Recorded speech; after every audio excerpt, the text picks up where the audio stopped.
আসসালামু আলাইকুম। ইজি রান্নাঘরের পক্ষ থেকে সকলকে স্বাগতম। আজকে আমরা নিয়ে এসেছি নতুন একটি রেসিপি, নারকেলের ঝুরা ভাজা। আর নারকেলের এই ঝুরা ভাজাটা আমরা করেছি চিংড়ি মাছ দিয়ে। এই রেসিপিটি আপনাদের সাথে শেয়ার করব। কোরানো নারকেল দিয়ে মূলত এই রেসিপিটি করা। আমাদের চ্যানেলে যারা নতুন রয়েছেন অবশ্যই চ্যানেলটিকে সাবস্ক্রাইব করে দিবেন। পাশে থাকা বেল আইকনটি অন করে রাখবেন, যাতে করে আমরা নতুন কোনো ভিডিও দিলে নিমেষের মধ্যে আপনার কাছে পৌঁছে যায়।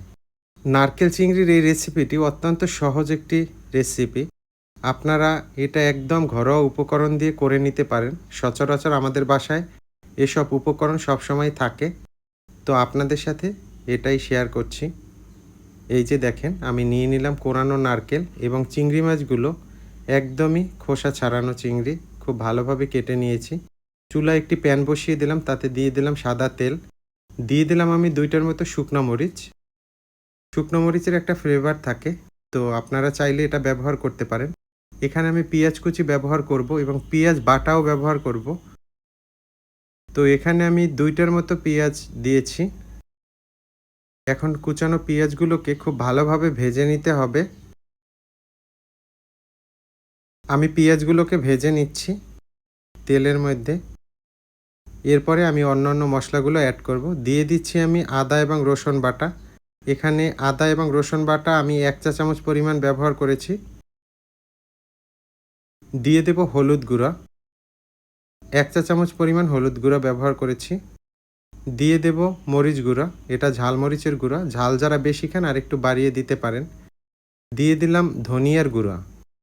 দিয়ে দেব আমি জিরার গুঁড়া, এখানে আমি ভাজা জিরার গুঁড়োটা ব্যবহার করেছি। এখন এই মশলাটাকে ভালোভাবে কষিয়ে নিতে হবে। এই যে দেখেন, আমি এখন মশলাটাকে খুব ভালোভাবে কষিয়ে নিচ্ছি। অ্যাড করে দিলাম আমি এর মধ্যে চিংড়ি মাছ। এই যে দেখেন, চিংড়ি মাছটাকে আমি এখন মশলার মধ্যে খুব ভালোভাবে কষিয়ে নিব। এই যে একদম ভাজা ভাজা হয়ে যাবে চিংড়ি মাছটা মশলায়। দিয়ে দিলাম আমি একটু পানি। পানিটা এ পর্যায়ে অ্যাড করবেন, কারণ মশলাটা পুড়ে যাওয়ার একটা সম্ভাবনা থাকে। পানিটা দিয়ে দিলে মশলাটা আর পুড়বে না। এখন আমি দিয়ে দেব এর মধ্যে কাঁচামরিচ। যেহেতু আমি ঝালমরিচ ব্যবহার করেছি, শুকনো মরিচ ব্যবহার করেছি, তো কাঁচামরিচের পরিমাণটা আমি এভাবেই দিলাম। তো এটাকে আর একটু কষিয়ে নিচ্ছি। এখন আমি এর মধ্যে অ্যাড করে দিব লবণ। লবণটা স্বাদ মতো দিয়ে দিবেন। কি পরিমাণ আপনি নারকেল দিচ্ছেন সেটার উপর অনেকটাই ডিপেন্ড করবে। এখন এটাকে খুব ভালোভাবে নেড়ে নিব। নারকেলের কিন্তু অনেক উপকারিতা রয়েছে। দিয়ে দিলাম আমি একটু গরম মশলার পেস্ট। এখন এটাকে খুব ভালোভাবে নেড়ে নিব। এই যে দেখেন, অসাধারণ একটা কালার আসছে। নারকেলের শাঁসে কিন্তু প্রচুর পরিমাণে প্রোটিন রয়েছে, ফাইবার রয়েছে, স্বাস্থ্যকর ফ্যাট এবং বিভিন্ন ভিটামিন ও খনিজ পদার্থ রয়েছে। একটু ঢেকে দিলাম আমি। যারা ডায়েট করেন অনেকেই কিন্তু নারকেলের যে তেলটা আছে সেটা ব্যবহার করেন। এটাও কিন্তু শরীরের জন্য অনেক ভালো। আগে কিন্তু নিজেদের নারকেল থেকে নিজেরাই তেল বানিয়ে ব্যবহার করত। তখন কিন্তু মানুষের এত রোগ ব্যাধিও ছিল না। দেখেন, এখন কিন্তু মানুষের চুল ওঠে, বিভিন্ন সমস্যা। যারা প্রাকৃতিকভাবে একদম নিজেদের গাছের নারকেল থেকে তেল বানিয়ে ব্যবহার করত, তারা কিন্তু অনেক ভালো উপকার পেত। এই যে আমি এখন দিয়ে দিচ্ছি কোরানো নারকেল। এই রান্নাটা করার জন্য আপনারা অবশ্যই কোরানো নারকেলটাই ব্যবহার করবেন। এখন নারকেলটাকে আমি মশলাগুলোর সাথে, চিংড়ি মাছের সাথে একদম খুব ভালোভাবে মিশিয়ে নিব। এই যে দেখেন, নেড়ে নিচ্ছি। নারকেলে থাকা অ্যান্টিঅক্সিডেন্ট উপাদান শরীরের কোষগুলোকে ক্ষতিকারক রেডিক্যাল থেকে রক্ষা করে এবং বার্ধক্য প্রক্রিয়া ধীর করে। আমি এর মধ্যে দিয়ে দিলাম একটু পানি। পানিটাকে অবশ্যই আপনারা মাপ অনুযায়ী দেবেন। এখানে আমি 1 কাপ পরিমাণ পানি ব্যবহার করেছিলাম।